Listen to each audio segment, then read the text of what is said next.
Panduan puasa Syawal. Kita tahu bersama bahwa puasa sunnah pada bulan Syawal itu punya keutamaan yang besar. Bagi yang telah berpuasa Ramadan dengan sempurna, lantas mengikutkan puasa 6 hari di bulan Syawal, maka ia akan mendapatkan pahala puasa setahun penuh. Sebagaimana sabda Nabi SAW, barang siapa yang berpuasa Ramadan, kemudian berpuasa 6 hari di bulan Syawal, maka dia berpuasa seperti setahun penuh. Kenapa puasa Syawal bisa dinilai berpuasa setahun? Mari kita lihat pada hadis Sauban bekas budak Rasulullah berikut ini. Dari Rasulullah SAW, beliau bersabda, barang siapa berpuasa 6 hari di bulan Syawal setelah Idul Fitri, maka ia telah menyempurnakan puasa setahun penuh. Karena siapa saja yang melakukan kebaikan, maka akan dibalas 10 kebaikan semisal. Hadis riwayat Ibnu Majah. Al-Hafidz Abu Thahir mengatakan bahwa hadis ini sahih. Di situ disebutkan bahwa setiap kebaikan akan dibalas minimal dengan 10 kebaikan yang semisal. Ini menunjukkan bahwa puasa Ramadan sebulan penuh akan dibalas dengan 10 bulan kebaikan puasa.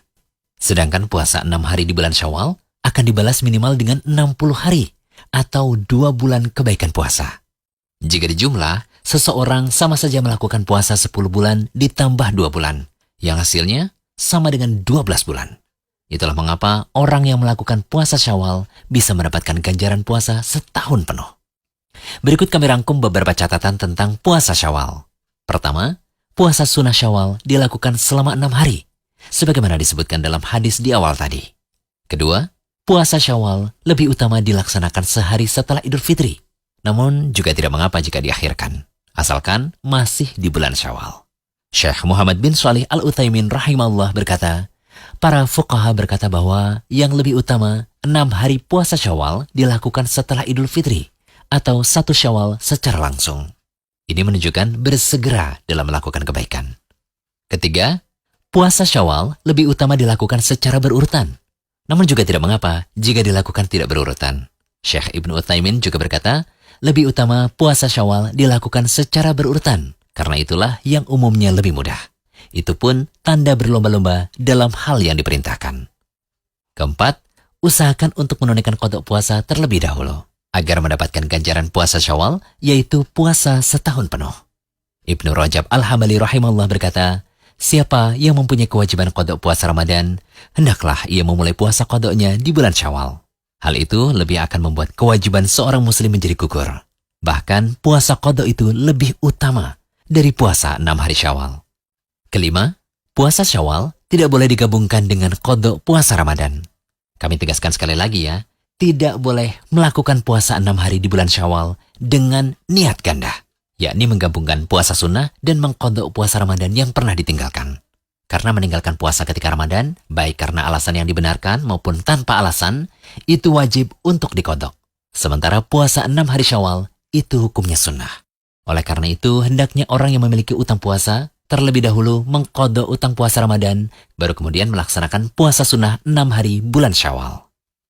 Keenam, puasa Syawal boleh digabungkan dengan puasa sunnah Ayyamul Bid atau puasa sunnah Senin Kamis. Syekh Muhammad bin Shalih Al-Utsaimin rahimahullah berkata, jika puasa 6 hari Syawal bertepatan dengan puasa Senin atau Kamis, maka puasa Syawal juga akan mendapatkan pahala puasa Senin.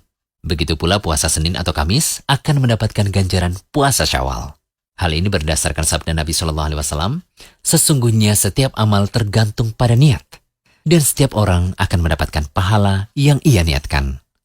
Ketujuh, mengenai niat puasa Syawal, boleh kok berniat di siang hari, tapi selama belum makan dan minum sejak subuh ya, dan boleh membatalkan puasa ketika melakukan puasa sunnah. Sebagaimana yang diriwayatkan oleh Imam Muslim, Rasulullah SAW pernah masuk menemui keluarganya, lalu menanyakan, apakah kalian memiliki sesuatu yang bisa dimakan? Mereka berkata, tidak Rasulullah. Kemudian Rasulullah SAW mengatakan, kalau begitu sekarang saya puasa. Dari hadis ini berarti seseorang boleh berniat di siang hari ketika melakukan puasa sunnah. Nabi SAW juga terkadang berpuasa sunnah, kemudian beliau membatalkannya sebagaimana dikatakan oleh Ummul Mukminin Aisyah radhiyallahu anha dan terdapat pula dalam kitab An-Nasa'i. Niat puasa Syawal juga tidak perlu dilafalkan. Cukup berniat dalam hati saja. Semoga pembahasan kali ini bisa menjadi pelecut semangat ya untuk berlomba meraih pahala di bulan Syawal ini. Jangan lupa kunjungi rumaiso.com, Update setiap hari, insya Allah.